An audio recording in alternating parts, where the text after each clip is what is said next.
तीन दोस्त अर्जुन, राघव और कबीर देर रात एक पार्टी से लौट रहे थे। पार्टी उनके एक दोस्त के घर हुई थी। घर लौटते समय वे कार में थे और सड़क सुनसान थी क्योंकि काफी रात हो चुकी। थोड़ी दूर जाने के बाद अचानक उनकी कार के इंजन से आवाज आने लगी और कुछ ही देर में कार खराब हो गई। रात का सन्नाटा था और चारों तरफ घना अंधेरा था। उन्होंने अपने दोस्तों को फोन करने की कोशिश की, लेकिन उनके मोबाइल में नेटवर्क नहीं था। नेटवर्क न होने की वजह से वे मैकेनिक या कार सर्विस वालों को भी नहीं बुला सके। उन्होंने सड़क पर रुककर किसी से मदद मांगने का फैसला किया, लेकिन वहां कोई नहीं आया। कुछ देर बाद आसमान में काले बादल छा गए और तेज आंधी बारिश शुरू हो गई। ऐसी हालत में उन्होंने शरण लेने के लिए किसी जगह को ढूंढने का सोचा। तभी कबीर ने कहा, वो देखो, वहाँ एक होटल है, आज की रात वही रुक सकते हैं। इसे सुनकर अर्जुन ने जवाब देते हुए बोला, चलो तो फिर वही रुक जाते हैं। यह कहकर वे तीनों दौड़कर होटल के अंदर चले गए। होटल अच्छा था, लेकिन रिसेप्शन पर कोई नहीं था। वे जोर जोर से आवाज देने लगे कि कोई है या नहीं। थोड़ी देर बाद उन्हें किसी के कदमों की आवाज सुनाई दी। वह एक बूढ़ा आदमी था जो शायद होटल का रखवाला था। राघव ने पूछा, क्या हमें रहने के लिए एक कमरा मिल सकता है? बूढ़े आदमी ने कुछ कहे बिना चुपचाप दराज से चाबी निकाली और तीनों को एक कमरे तक ले गया। उसने चाबी उनके हाथ में दी और बिना कुछ बोले वह वहां से चला गया। तीनों दोस्तों को बूढ़े आदमी का बर्ताव अजीब लगा, लेकिन उन्होंने इसे नजरअंदाज किया और कमरे के अंदर चले गए। कमरे का नंबर 529 था। कमरा गंदा था और कोनों से अजीब सी बदबू आ रही थी। उन्होंने पॉकेट फ्रेशनर छिड़कर कमरे को थोड़ा ठीक किया और सोने चले गए। कुछ समय बाद राघव की नींद खुली तो उसने देखा कि कबीर बिस्तर पर नहीं है। उसने पूरे कमरे में कबीर को ढूंढा, यहाँ तक कि बाथरूम में भी देखा, लेकिन कबीर कहीं नहीं मिला। राघव घबरा गया और उसने अर्जुन को उठाया। अर्जुन को जब ये पता चला कि कबीर कमरे में नहीं है तो वह भी हैरान हो गया। उन्होंने कमरे के बाहर जाकर उसे ढूंढने का फैसला किया।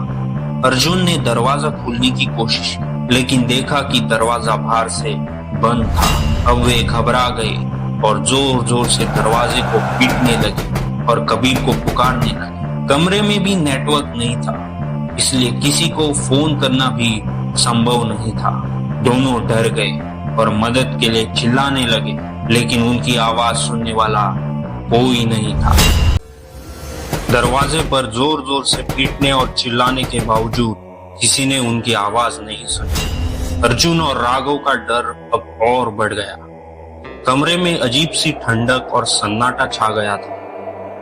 तभी कमरे की लाइट अचानक से झपकने लगी और एक धीमी धीमी फुसफुसाहट की आवाज सुनाई देने लगी। अर्जुन ने घबराते हुए कहा, ये आवाज कैसी है? क्या तुमने सुनी? राघव ने कांपते हुए जवाब दिया, हाँ, लेकिन ये आवाज कहाँ से आ रही है? ऐसा लग रहा है जैसे कोई हमें देख रहा हो। अचानक कमरे के कोने में रखा पुरानी लकड़ी का अलमारी खुद ब खुद खुल गया। दोनों ने डरते हुए उसकी तरफ देखा। अलमारी के अंदर से एक पुराना खून से सना हुआ कपड़ा गिरा। कपड़े के साथ एक फटी पुरानी डायरी भी थी। राघव ने हिम्मत करके डायरी उठाई और उसे खोलने लगा।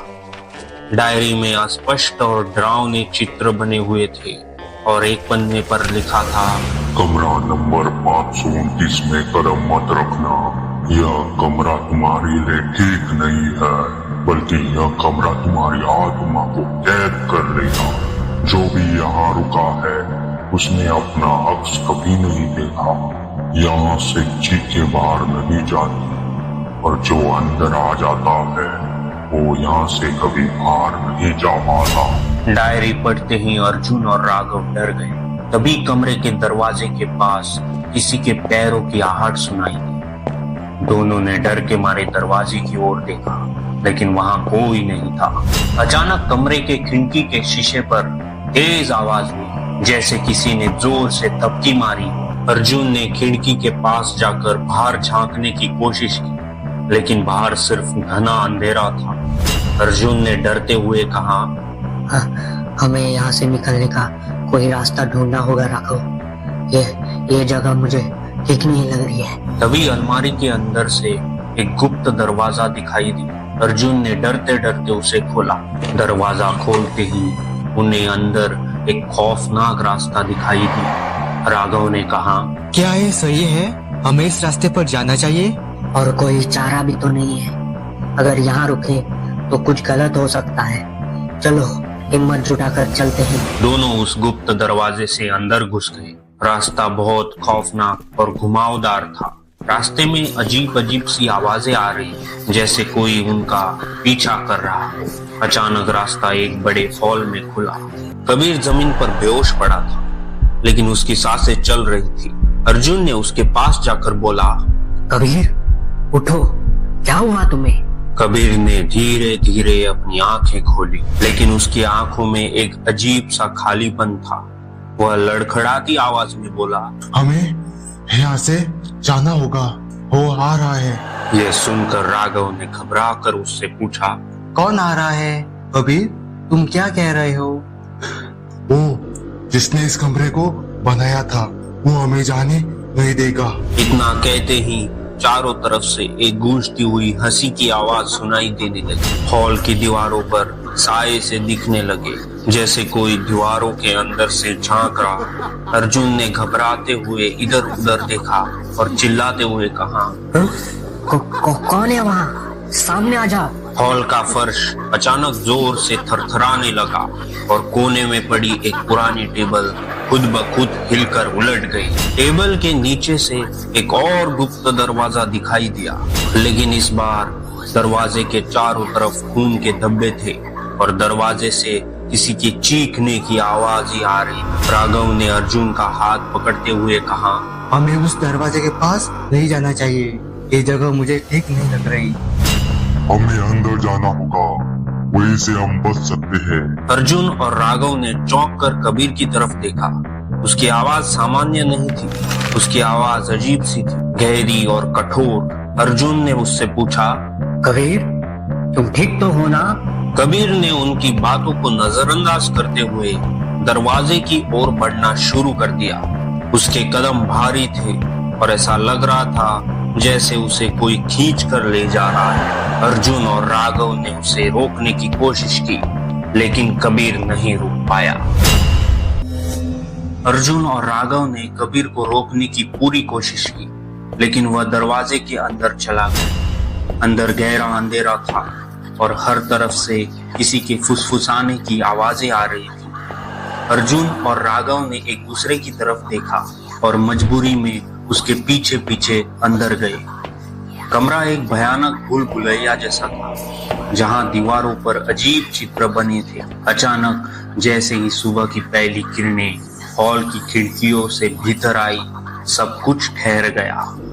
चीखों की आवाज बंद हो गई, साए गायब हो गए और कमरा सामान्य हो गया। कबीर जमीन पर गिरा पड़ा था, जैसे उसकी सारी ताकत खत्म हो गई हो। अर्जुन और राघव ने उसे उठाया और होटल से बाहर निकालने की जल्दी की। बाहर आकर देखा तो सुबह के 6 बज चुके थे। सूरज उग रहा था और बाहर की दुनिया शांत थी। तीनों ने राहत की सांस ली और घर चले गए। उसी रात करीब 11 बजे जब अर्जुन और राघव अपने अपने घरों में सो रहे थे, कबीर फिर से उसी होटल में लौट आया। उसका चेहरा भावनीय था और वह सीधे उसी गुप्त दरवाजे की ओर बढ़ा। इस बार उसके कदम और भी तेज थे, जैसे कि कोई उसे बुला रहा हो। होटल के अंदर अंधेरा था और हर कदम पर जमीन चीखने जैसी आवाज कर रही थी। कबीर ने बिना रुके दरवाजा खोला और अंदर चला गया। इस बार कमरा पहले से भी ज्यादा डरावना लग रहा था। दीवारों से खून टपक रहा था और फर्श पर अजीब आकृतियां चमक रही थी। एक गहरी गूंजती हुई आवाज कमरे में गूंजी, तुम वापस आ गए हो। मैंने कहा था तुम्हें मेरी बात माननी होगी। तुम कौन हो और मुझे क्यों बुला रहे हो? मैं इस जगह का मालिक हूँ। और अब तुम मेरी गली का हिस्सा हो। तुम यहाँ से कभी बाहर नहीं जा सकते। कबीर के चेहरे पर डर और हैरानी का मिश्रण था। तभी दरवाजे अपने आप बंद हो गए और होटल की बत्तियां झपकने लगी। कबीर ने दरवाजे की तरफ भागने की कोशिश की, लेकिन दरवाजा जैसे किसी अदृश्य ताकत से बंद हो चुका था। वह जोर से चिल्लाया, मुझे जाने दो, मैं यहाँ नहीं रहना चाहता। उस गूंजती हुई आवाज ने फिर से जवाब देते हुए कहा, तुमने मेरी सीमा में कदम रखा है, अब वापस जाना नामुमकिन है। कमरे के कोने कोने से अजीब सी परछाइयां निकलने लगी। वो परछाइयां धीरे धीरे कबीर की तरफ बढ़ने लगी। कबीर डर के मारे जमीन पर गिर पड़ा। उसका शरीर कांप रहा था और उसके चेहरे पर पसीना बह रहा था। तभी एक परछाई उसके सामने आकर रुकी और उसने कहा, अगर तुम मेरी बात मानोगे तो शायद मैं तुम्हें छोड़ दूं। ये डरावनी आवाज सुनते ही कबीर ने कांपते हुए पूछा, क्या क्या करना होगा मुझे? तुम्हें उस बिल्डिंग के मालिक को यहाँ लाना होगा जिसने 5 साल पहले इस कमरे में मुझे मारा था। वही सबका जिम्मेदार है। जब तक वह यहाँ नहीं आएगा न तुम आजाद होगे न ये जगह आजाद होगी। उसे मेरे सामने लाओ ताकि मैं अपना हिसाब पूरा कर सकूं। कबीर चुप हो गया। उसकी आंखों में डर साफ झलक रहा था। तभी कमरे की रोशनी अचानक बुझ गई और चारों तरफ घना अंधेरा छा गया। सुबह होते ही अर्जुन और राघव को चिंता होने लगी। कबीर घर नहीं लौटा था और उसका फोन भी बंद था। दोनों ने होटल जाने का फैसला किया। जैसे ही वो लोग होटल पहुंचे, उन्होंने देखा कि दरवाजा इस बार खुला हुआ था। अर्जुन ने डरते हुए कहा, राघव, यह जगह मुझे अजीब क्यों लग रही है? पहले तो ऐसा नहीं था यहाँ। हमें सावधानी से आगे बढ़ना होगा। राघव ने सहमति में सिर हिलाया और दोनों गुप्त दरवाजे की ओर बढ़ने लगे। वहां से अजीब सी ठंडी हवा आ रही और अंदर से किसी के रोने की आवाज आ रही। दोनों ने एक दूसरे को देखा और हिम्मत करके अंदर चले गए। अर्जुन और राघव ने डरते हुए उस खुफिया दरवाजे को धीरे से खोला। अंदर का नजारा देखकर उनके रोंगटे खड़े हो गए। चारों तरफ अजीब सी परछाइयां तैर रही थी और हवा में एक अजीब सी ठंडक थी। रोने की आवाजें अब और तेज हो गई। राघव ने फुसफुसाते हुए कहा, ये आवाज, यह तो कबीर की लग रही है। अर्जुन ने सिर हिलाते हुए कहा, हाँ, पर ये सब क्या हो रहा है? ये परछाइयाँ और ये जगह इतनी डरावनी क्यों लग रही है? तभी एक परछाई उनके सामने आकर खड़ी हो गई। उसकी आंखों से लाल रोशनी निकल रही। उसने गूंजती हुई आवाज में कहा, तुम लोग कौन हो और यहाँ क्यों आए हो? ये आवाज सुनकर अर्जुन ने कांपते हुए जवाब दिया, हाँ, हम अपने दोस्त कबीर को ढूंढ रहे हैं। वो कल रात यहाँ आया था। तुम्हारा दोस्त अब मेरे कब्जे में है। अगर उसे बचाना है तो तुम्हें मेरी शर्त माननी होगी। कैसी शर्त? तुम्हें उस इंसान को यहाँ लाना होगा जिसने मुझे धोखा दिया और मेरी जान ली। जब तक वह यहाँ नहीं आएगा तुम सब इसी जगह फंसे रहोगे। अर्जुन और राघव ने एक दूसरे की ओर देखा। उनकी आंखों में डर और असमंजस साफ नजर आ रहा था। अर्जुन ने धीरे से पूछा, लेकिन हम कैसे पता करें कि वो कौन है? उसका नाम राजेश है। वह इसी होटल का मालिक था।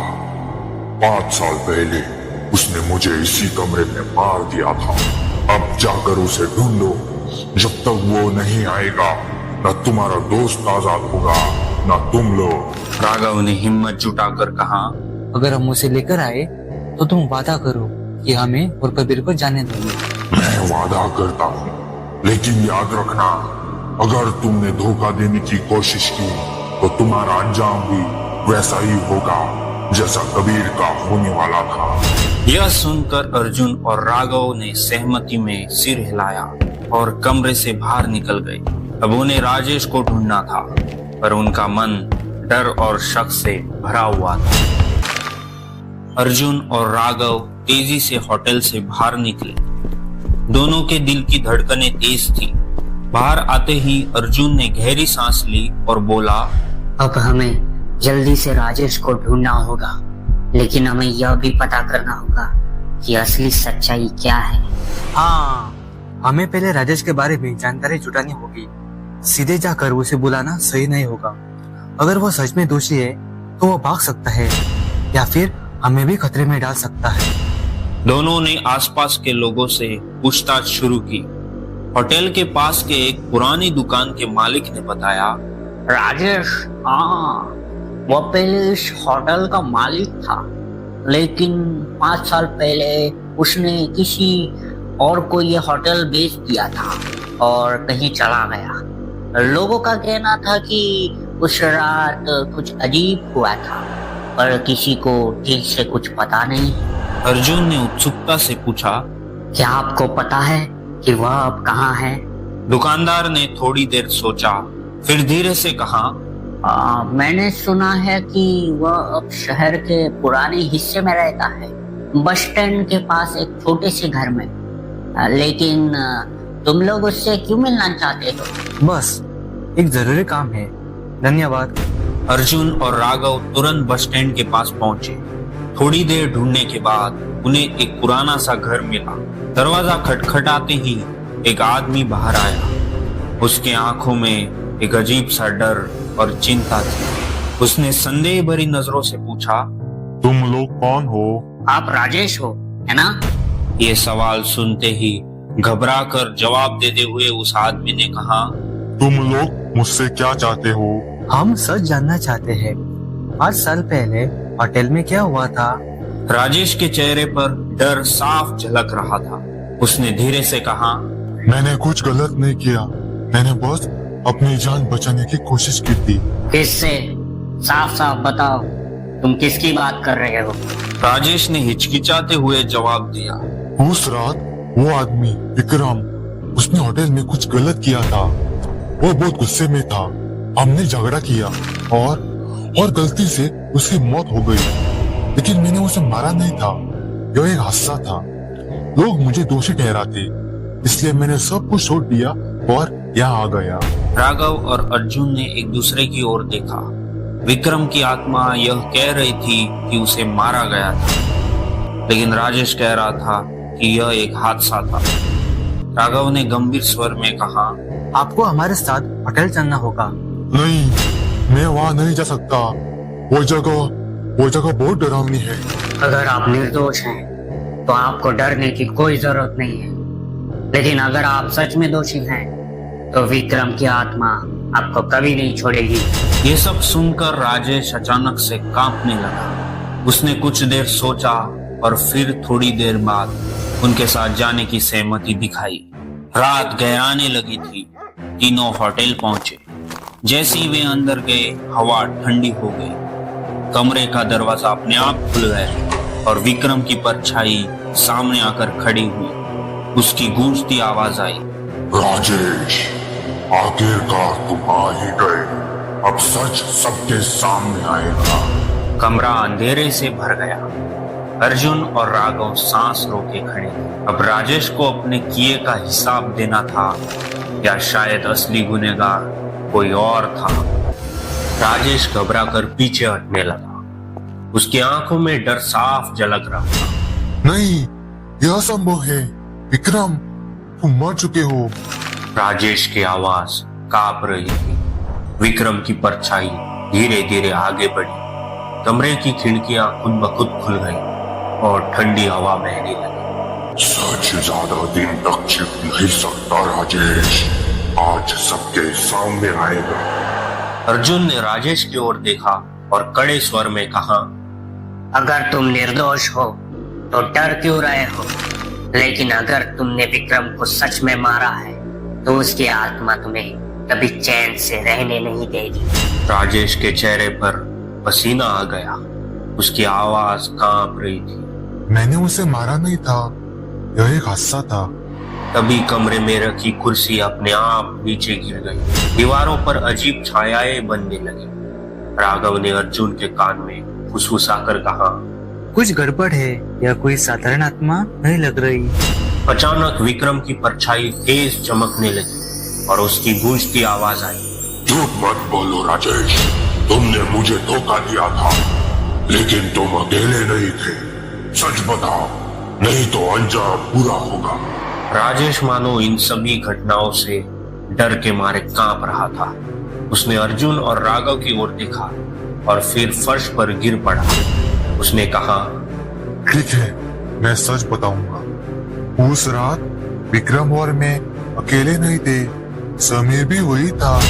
समीर का नाम सुनते ही राघव और अर्जुन दोनों चौंक गए। राजेश ने कांपते हुए आगे बोला, विक्रम को मैंने नहीं मारा था, असली गुनहगार समीर था।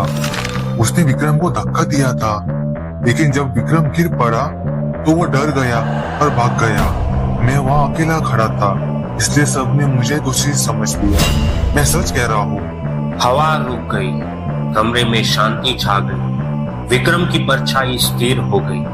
अचानक खिड़की से एक परछाई तेजी से भागी। राघव ने चौंक कर बोला, वह कौन था? अर्जुन ने फौरन लैंप उठाया और भागकर खिड़की से बाहर झांकने की कोशिश की। एक आदमी तेजी से भाग रहा था, पुराने गंदे कपड़े पहनकर। समीर, वह सच में जिंदा है। उसे पकड़ना होगा। राघव ने बिना समय गवाए दौड़ लगा दी। उसे समीर को कैसे भी हालत में पकड़ना था।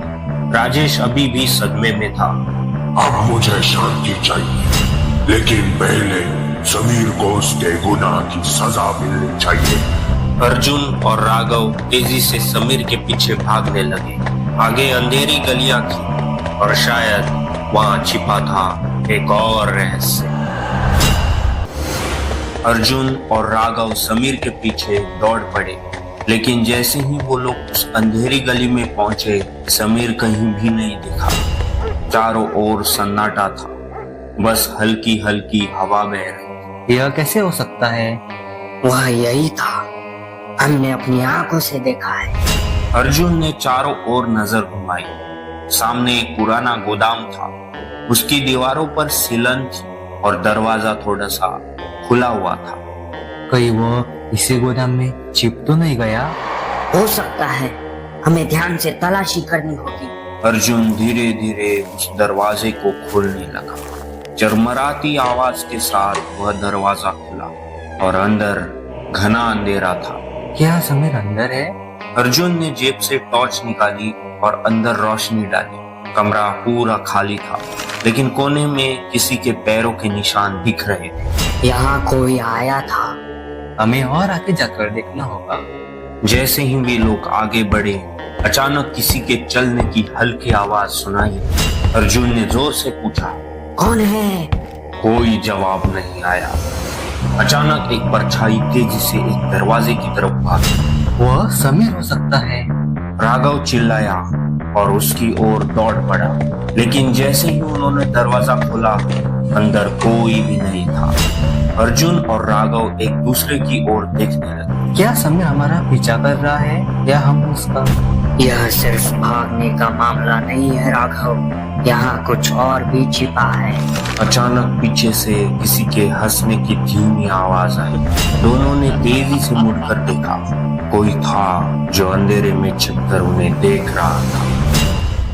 अर्जुन और राघव ने टॉर्च की रोशनी उस ओर घुमाई जहां से हंसने की आवाज आई, लेकिन वहां कुछ नहीं था, बस खाली बोरों का ढेर और धूल भरी लकड़ियां। राघव ने धीरे से फुसफुसाया, कोई हमारे साथ खेल खेल रहा है। हाँ, लेकिन ये खेल खतरनाक भी हो सकता है, हमें सावधान रहना होगा। तभी गोदाम के पिछले हिस्से में कोई हलचल हुई। लकड़ी के एक पुराने दरवाजे के पीछे से धीमी धीमी सांसों की आवाज आ रही। कोई वहाँ है। राघव ने बिना समय गवाए दरवाजे को जोर से धक्का दिया। दरवाजा चरमराता हुआ खुला।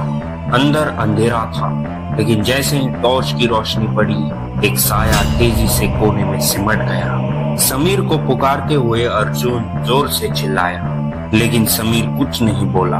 वह कांप रहा था, उसकी आंखें डर से फटी हुई। राघव ने आगे बढ़कर उसका हाथ पकड़ना चाहा, लेकिन तभी समीर अचानक चीख पड़ा, नहीं, मत आओ, वो आ रहा है। अर्जुन और राघव एक पल के लिए चौंक गए। अर्जुन ने पूछा, कौन आ रहा है समीर? विक्रम, उसकी आत्मा यही है, वो मुझे लेने आई है। तभी गोदाम की सारी बत्तियां झपकने लगी। हवा अचानक ठंडी हो गई। पीछे से किसी के कदमों की गूंज सुनाई दी। राघव ने डरते हुए अर्जुन की ओर देखते हुए बोला, यह सच में आत्मा है या कोई हमें डराने की कोशिश कर रहा है? अर्जुन ने गहरी सांस ली और टॉर्च को चारों ओर घुमाते हुए बोला, अब यह पता लगाने का समय आ गया है। लेकिन जैसे ही उन्होंने टॉर्च आगे बढ़ाई, सामने जो दिखा उसे देखकर उनकी सांस रुक गई। टॉर्च की रोशनी जैसे ही आगे बढ़ी, अर्जुन और राघव की आंखें फटी रह गई। उनके सामने वही बूढ़ा आदमी खड़ा था जिसे उन्होंने होटल में देखा था। वही झुकी हुई कमर, वही सफेद दाढ़ी और वही डरावनी आंखें। लेकिन इस बार उसकी आंखों में कुछ अजीब था। वह बिना पलक झपकाए उन्हें घूर रहा था। समीर कांपते हुए पीछे हट गया। वह डर से चिल्लाया, यही है विक्रम। बूढ़े आदमी के होठ धीरे धीरे हिले। उसकी आवाज भारी और गूंजती हुई थी। तुम्हें यहाँ नहीं आना चाहिए। तुम कौन हो? अर्जुन ने हिम्मत जुटाकर पूछा। बूढ़ा आदमी कुछ देर तक चुप रहा, फिर उसने धीरे से जवाब देते हुए कहा, मैं वही हूँ जिसे तुमने होटल में देखा था, लेकिन असली सवाल यह है कि क्या मैं अभी भी जिंदा हूँ? इतना सुनते ही अर्जुन, राघव और समीर के शरीर में झुरझुरी दौड़ गई। गोदाम की बत्तियां तेजी से झपकने लगी। हवा और ठंडी हो गई। अचानक बूढ़े आदमी ने अपना कांपता हुआ हाथ उठाया और एक तरफ इशारा किया, अगर अपनी जान बचानी है तो भाग जाओ। हमें यहाँ से निकलना होगा। लेकिन अर्जुन अभी भी कुछ सोच रहा था। उसने कहा, अगर यह सच में विक्रम की आत्मा है तो हमें पता लगाना होगा कि आखिरकार उस होटल में उस रात क्या हुआ था। मैं यहाँ एक पल भी नहीं रुक सकता। तभी गोदाम के कोने से किसी ने जोर से दरवाजा पीटा। अब बहुत देर हो चुकी है। बूढ़े आदमी की आवाज और भी भारी हो गई। दरवाजा धीरे धीरे खुला और अंदर घना अंधेरा था। ठंडी हवा का एक झोंका आया जिससे गोदाम में रखे पुराने कागज उड़ने लगे। अर्जुन, राघव और समीर सांस रोके खड़े रहे। अचानक दरवाजे के अंदर से एक जानी पहचानी परछाई निकली। विक्रम की परछाई। समीर घबराकर जमीन पर गिर पड़ा। उसने बोला, नहीं, यह नामुमकिन है। विक्रम की परछाई धीरे धीरे आगे बढ़ी। उसकी गूंजती हुई आवाज आई, समीर, सच कबूल करो। समीर रोते हुए बोला, मैंने कुछ नहीं किया, वो एक हादसा था। बूढ़ा आदमी जो अब तक चुप था अचानक हंसने लगा। उसकी आवाज गहरी और डरावनी थी। झूठ बोलने से बच नहीं पाओगे समीर। राघव ने चौंकते हुए बोला, क्या यह सच में विक्रम की आत्मा है या कुछ और? समीर अभी भी कांप रहा था। अर्जुन ने गहरी सांस ली और कहा, होटल में उस रात क्या हुआ था? हम तीनों होटल में थे, मैं, राजेश और विक्रम। विक्रम को किसी बड़े राज का पता चल गया था। वो हमें पता नहीं वाला था कि राजेश ने उसे धक्का दे दिया। समीर का यह बयान सुनकर अर्जुन और राघव एक दूसरे की ओर देखने लगे। राघव ने आगे पूछा, तो असली गुनहगार राजेश है? हाँ, मैंने कुछ नहीं किया, लेकिन डर के मारे मैं वहाँ से भाग गया। अचानक विक्रम की परछाई कांपने लगी। उसकी गूंजती आवाज आई, अब मुझे शांति चाहिए, लेकिन राजेश को उसके गुनाह की सजा मिलनी चाहिए। परछाई धीरे धीरे हल्की होने लगी। गोदाम की बत्तियां स्थिर हो गई और हवा भी शांत हो गई। बूढ़ा आदमी मुस्कुराया और धीरे से बोलने लगा, अब मेरा काम पूरा हुआ। हमें पुलिस के पास जाना होगा, यह सच सबके सामने लाना होगा। हाँ, अब राजेश बच नहीं सकता। अगली सुबह अर्जुन, राघव और समीर पुलिस स्टेशन पहुंचे। समीर ने पूरी सच्चाई पुलिस के सामने रख राजेश को गिरफ्तार कर लिया गया। उसने पहले तो इनकार किया, लेकिन जब पुलिस ने होटल की पुरानी सीसीटीवी फुटेज निकाली तो सच्चाई सबके सामने आ गई। राजेश ही असली गुनहगार था। उसने सच्चाई कबूल कर ली और उस रात के बाद विक्रम की आत्मा कभी नहीं दिखी। शायद उसे शांति मिल गई।